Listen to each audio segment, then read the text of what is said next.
Hello，这部影片会来分享怎么使用 ChatGPT 来练习口试。口试有3种题型：录像相关、个人经历、给出建议。录像相关和个人经历都是要去找出和主题有关的行为，所以我们试着看 ChatGPT 可以怎么帮助我们给出相关的行为和建议。我们以公德心这个主题来试试看，新加坡生活中有哪些常见的没公德心行为？他开始回答了，他会慢慢的把他的答案打出来，有点像是在跟你对话。他给出的例子，你会注意到他会给第一、第二、第三用条列式的方式来给出他的答案。第一点是在公共场所吸烟，这个比较少学生会讲。第二，在公共交通工具上大声喧哗，就是大声讲话。好，这个蛮多学生会讲。第三，在公共场所乱扔垃圾，乱扔垃圾的话是学生会讲的，随地吐痰基本上没有学生会讲这个答案，在新加坡也蛮少见。第四，在地铁或公交车，在新加坡应该讲巴士上不礼貌的挤入人群，或者不给老人、孕妇、有需要的人让座，这一点也是蛮常会有学生讲。第五的话，闯红灯或不遵守交通规则也可以接受。第六，其实跟第二有点像，大声喧哗或打扰他人，可能在图书馆，这一些都是蛮好的答案，所以他给出的答案还蛮合理的。不过这些词语啊，有一些用词你可能觉得比较难，那你可以怎么做？你可以请他用小学生或是中学生的程度再回答一次，用小学生的程度再回答一次。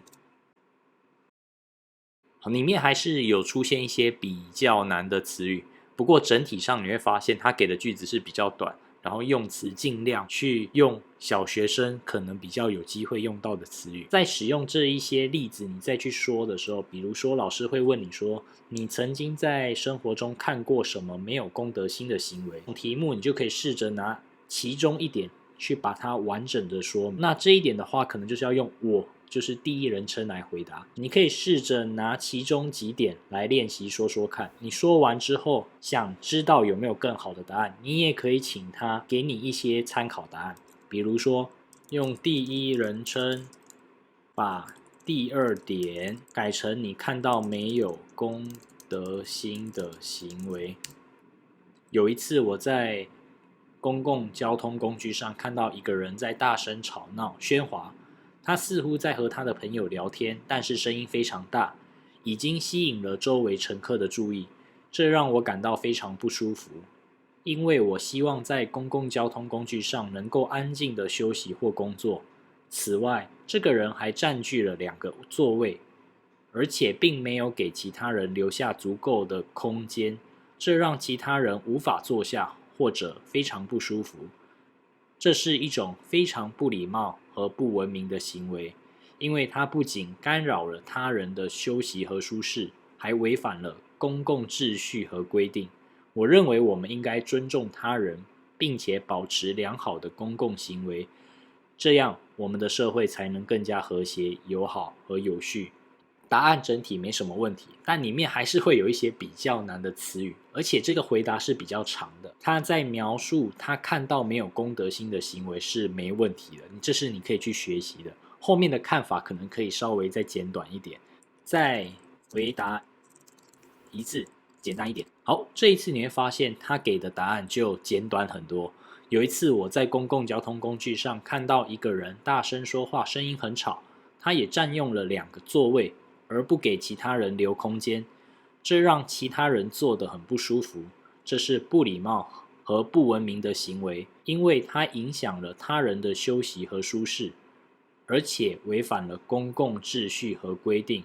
我认为我们应该尊重他人，并且保持好的公共行为，这样我们的社会才能更加和谐友好。你在讲这个答案的时候，公共交通工具应该可以换成巴士或是地铁，更具体的给出你是在什么交通工具上发生这件事情。其他的词语占用不会太难，留空间这个词语大部分的学生都不太会讲，所以可以直接讲他也占用了2个座位就可以了，让其他人坐得很不舒服。好，这没问题。接着他就是讲他的看法，这是不礼貌和不文明的行为。不文明，我会建议可能可以试着换成没有公德心，这是没礼貌而且没有公德心的行为，因为它影响了他人的休息和舒适。接着有看到一个叫违反公共秩序和规定，好，这一点我觉得可以不需要写。后面我认为我们应该尊重他人，并且保持好的公共行为，这样我们的社会才能更加和谐友好。一点可以并入前面，一起把它讲出来。整体上他给的答案你是可以去参考，然后把它变成你自己的答案。那有些学生可能会说，我在看这个答案的时候，我没办法明白所有的词语。那你可以试着说，他刚刚翻译错我要的答案，所以可能更直接的方式就是把你想要他翻译的句子直接贴上来，然后给出中英文对照以及汉语拼音。现在他是把中文的部分再打一次。接着它就出现了英文的翻译，接着是汉语拼音。好，你就可以通过这个方式去找出你不熟悉的词语，然后你也可以很快的明白他想要表达的意思。可以根据你的需求来决定到底是要让它显示汉语拼音或是英文翻译。接着我们来看第3道题，给出建议，学校可以怎么提高学生的环保意识？给出建议这道题也是很适合用条列式的方式，也就是第1点、第2点、第3点来回答。像 ChatGPT 现在给出的答案也是用条列式的，就比较容易让你知道有哪些要点你可以拿来使用。不过它现在给出的答案，你会发现它其实有蛮多比较难的词语，比如说第2点实践活动，第3点榜样引导。这些词语比较不是我们平时会听到的。好，那你接着就是让他用小学生的程度再回答一次。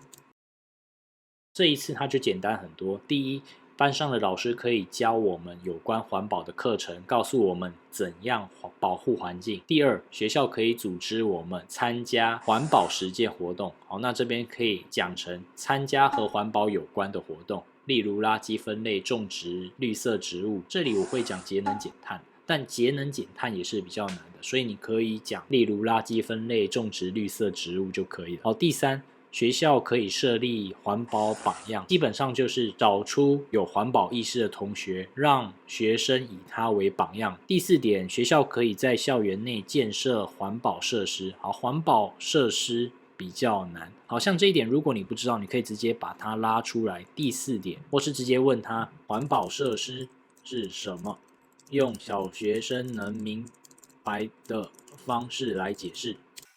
太阳能灯可以用太阳能来发光，不用电，省电又环保。节能水龙头，避免浪费水资源。垃圾分类桶，把垃圾分门别类，帮助我们将可回收物品回收再利用。这样看了你大概可以明白，你真的还不明白就是一样，请他翻译成英文。可能你觉得他给的点你想要他更详细，也可以用刚刚的方式，1跟2复制贴上，然后一样空一行，把这2个例子说得更清楚一点。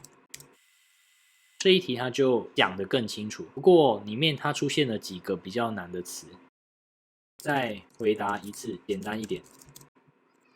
这一次就比较适合中小学生的程度，老师可以在课堂上教我们有关环保的知识，让我们了解环境的重要性以及如何保护环境。学校可以组织一些有趣的活动，组织可以换成举办，学校可以举办一些有趣的活动，例如清理校园垃圾、种植绿植、关灯节能等，让我们亲身参与环保实践，提高我们的环保意识。操作的分享就到这里，我相信接下来几年，不管是老师或是学生，都要持续的摸索怎么使用 AI 在自己的教课或是学习中。如果你有什么问题想要讨论，可以在留言区让我知道。